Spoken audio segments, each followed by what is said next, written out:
রক্তাক্ত চাঁদ দেখল বিশ্ববাসী। 14 মার্চ শুক্রবার রাতে আমেরিকা, আফ্রিকা ও ইউরোপের বিভিন্ন অঞ্চল থেকে আকাশের চাঁদকে রক্তের মতো লাল দেখা যায়। এ ঘটনাকে বলা হয় ব্লাড মুন বা রক্তচাঁদ।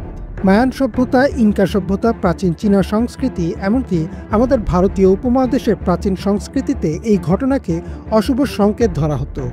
পবিত্র রমজানের মাঝামাঝি হঠাৎ এই ব্লাড মুন কেন হলো? আবার কবে ঘটতে পারে এমন ঘটনা? 14 মার্চ ছিল পূর্ণ চন্দ্রগ্রহণের তারিখ। এ সময় পৃথিবীর ছায়া চাঁদকে পুরোপুরি ঢেকে ফেলে। উত্তর আমেরিকার বাসিন্দারা খুব আনন্দের সাথেই উপভোগ করছিলেন এই দৃশ্য। এর মধ্যেই ধীরে ধীরে লাল রং ধারণ করে চাঁদ। আকাশে প্রায় 66 মিনিট স্থায়ী ছিল এই রক্তচাঁদ। মায়ান, ইনকা বা প্রাচীন ভারতীয় সভ্যতার লোকেদের বিশ্বাস ছিল চাঁদ এমন লাল রং ধারণ করার অর্থ হচ্ছে পৃথিবীর উপর নেমে আসছে ঘোর বিপদ। এমনকি বাইবেলের ভাষ্যমতে বিচার দিবসের নিদর্শন হচ্ছে এই রক্তচাঁদ। তবে আধুনিক বিজ্ঞানের বিভিন্ন গবেষণা থেকে এখন এটা একেবারে পরিষ্কার যে ব্লাড মুন কোনো অতিপ্রাকৃতিক ঘটনা নয়, বরং এটি খুবই স্বাভাবিক একটি মহাজাগতিক ঘটনা। সাধারণত পূর্ণ চন্দ্রগ্রহণের সময় এই ঘটনাটি ঘটে থাকে এবং এটি তেমন কোনো বিরল ঘটনাও নয়। কয়েক বছর পরপর প্রায় নিয়মিতভাবেই ঘটে ব্লাড মুন। তবে অধিকাংশ সময় সমুদ্রের উপর থাকে, তাই লোকালয়ে সচরাচর দেখা যায় না।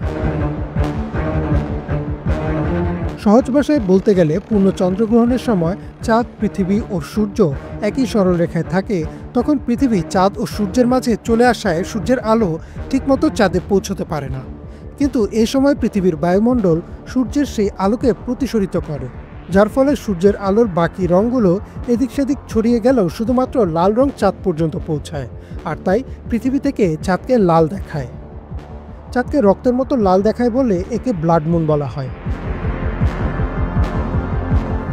ব্লাড মুনের সাথে আসলে কোনো অশুভ শক্তি বা পৃথিবীর বিপদের সম্পর্ক নেই। এটি শুধুমাত্র আলো ছায়ার খেলা।